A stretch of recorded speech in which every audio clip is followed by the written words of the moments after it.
welcome you to session 10 of our formation series, Respect the Dignity of All, Kids Engaging Racial Equity. Our song today will be led by Debbie from St. Peter's, and our song is called God's Love is for Everybody. Hi, I'm Debbie from St. Peter's in Litchfield Park, and our opening song is God's Love is for Everybody. God's love is for everybody, everyone around the world. Me and you and all God's children from across the street to around the world, across the street to around the world. Jesus went to Nazareth and from the scroll he read, "The Spirit is upon me to bring good news," he said. "Freedom to the captives, to help the blind to see. And I think I'll call disciples to share this job with me." God's love is for everybody, everyone around the world. Me and you and all God's children from across the street to around the world, across the street to around the world. Lydia, my neighbor, lives just down the street from me. Siatla in Botswana lives across the great big sea. Santi in Colombia, Kaisuki in Japan. We are partners all together in God's great big wonderful plan. God's love is for everybody, everyone around the world. Me and you and all God's children from across the street to around the world, across the street to around the world. Now, please join me in our opening prayer. I'll say a line, and you can repeat after me. God, I praise you.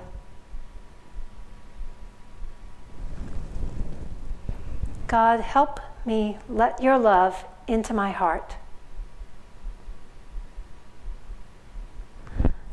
God, help me to care for others.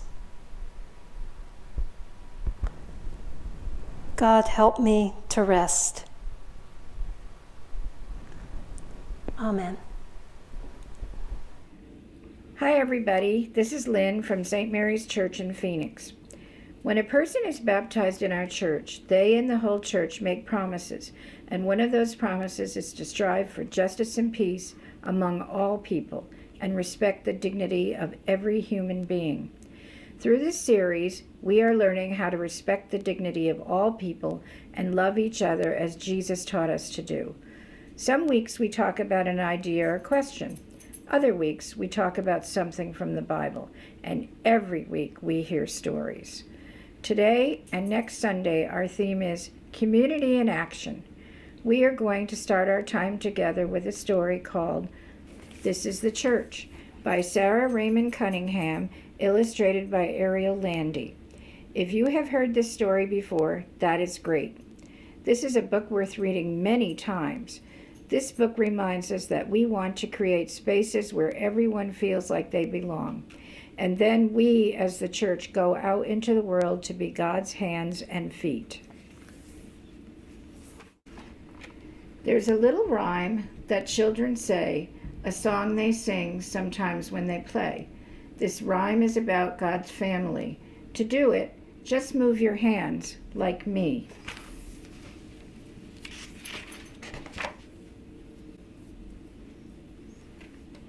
Here is the church, here is the steeple. Open the doors and see all the people.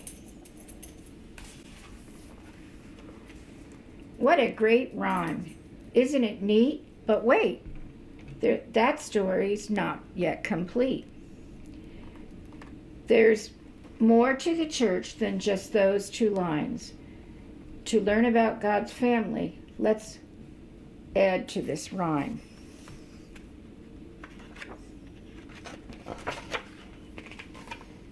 Some churches are so big and wide, 10,000 people can fit inside.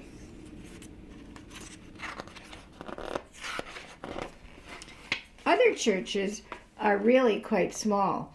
They fit just a few people, and that is all. Some people have church right where they are, right in their houses. That's not very far. And not all churches have roofs and floors. Some don't have steeples. Some don't have doors.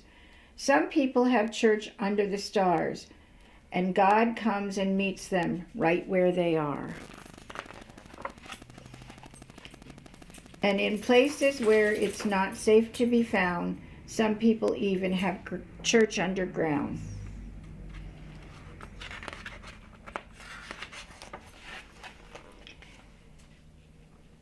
And church isn't something that stands still, you know.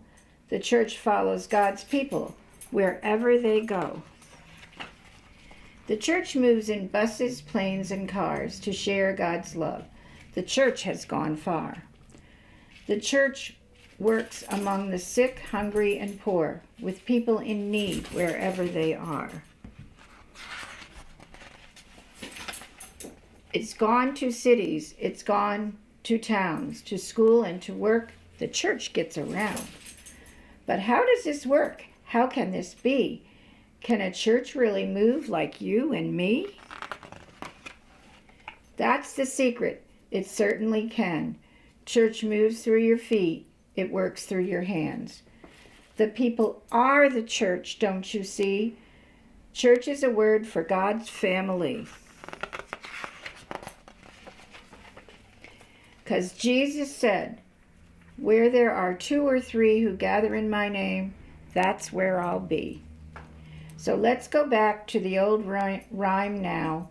Get your hands ready. We'll show you how. Here is a building. It may have a steeple. But where is the church? The church is the people. On this day, the church welcomes you. You're part of God's people. You're the church too.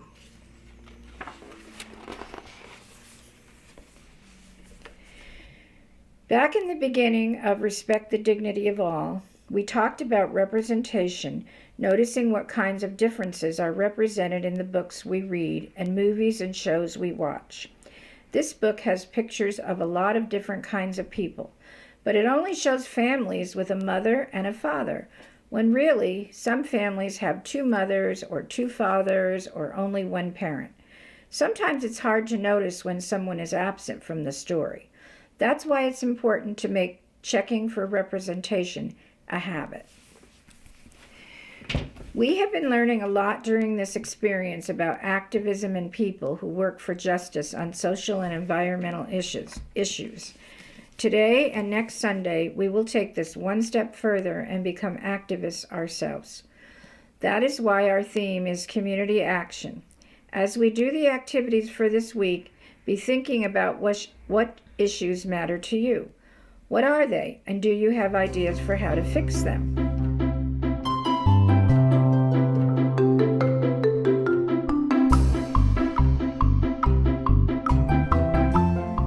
Do you remember the Bible verses we've been coming back to over and over throughout our time together?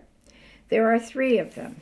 The first one is 1 Peter chapter 3, verse 8. Finally, all of you have unity of spirit, sympathy, love for one another, a tender heart, and a humble mind.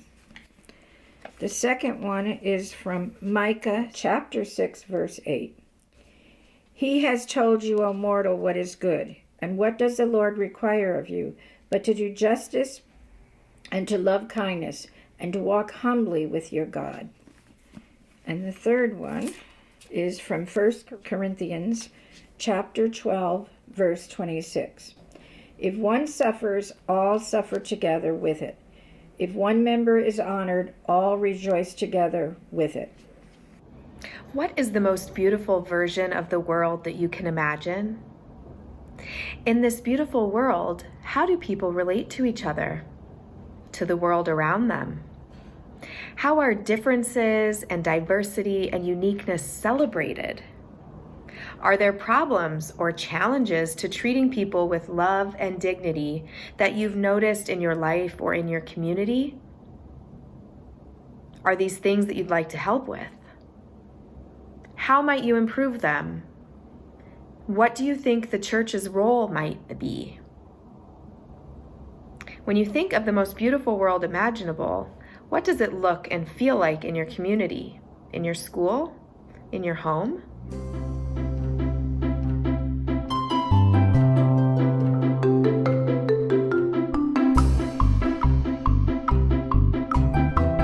This week, you can take some time to draw pictures of the most beautiful world, or you can describe it in words.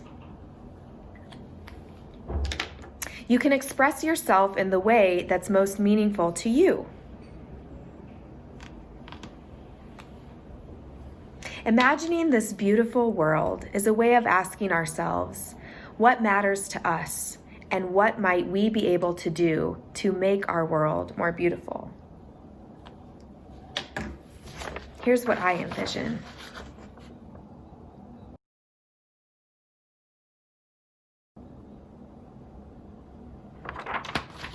Have fun with this.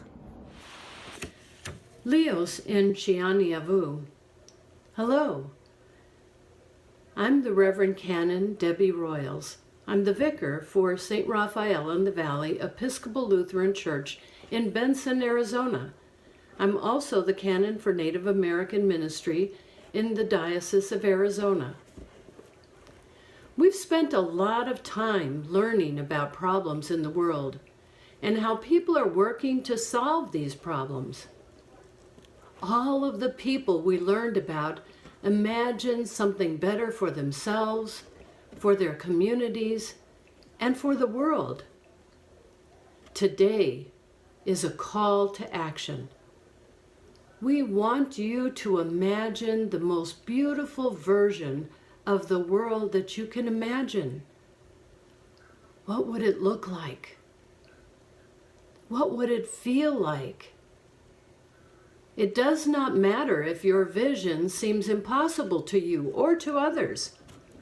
Every person who has ever changed anything about themselves, their life, the community, or the world first started with imagining that things could be better. Once they imagined something better, it made it possible with God's help. Once we create an image in our hearts, our minds can start thinking about ways to make it happen. Throughout this coming week, think about the most beautiful world you can imagine. You can add to your drawing or description or expression of this world all through the week. Let's pause the video and discuss some of the qualities the most beautiful world imaginable might have.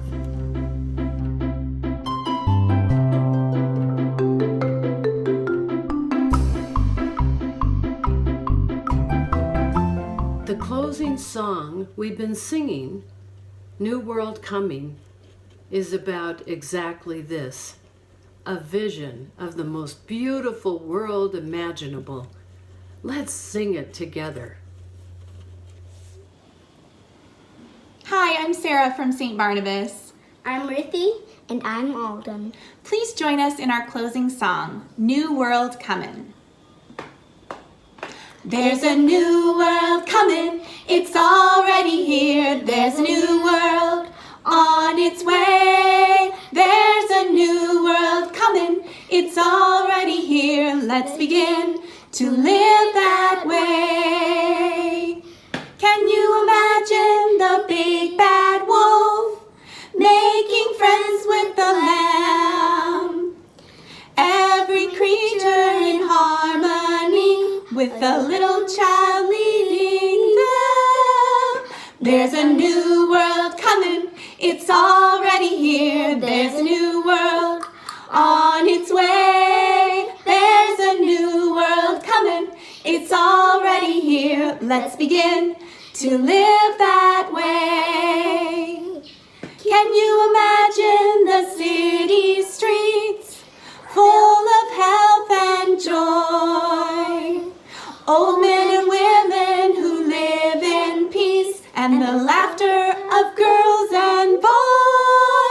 There's a new world coming, it's already here. There's a new world on its way. There's a new world coming, it's already here. Let's begin to live that way.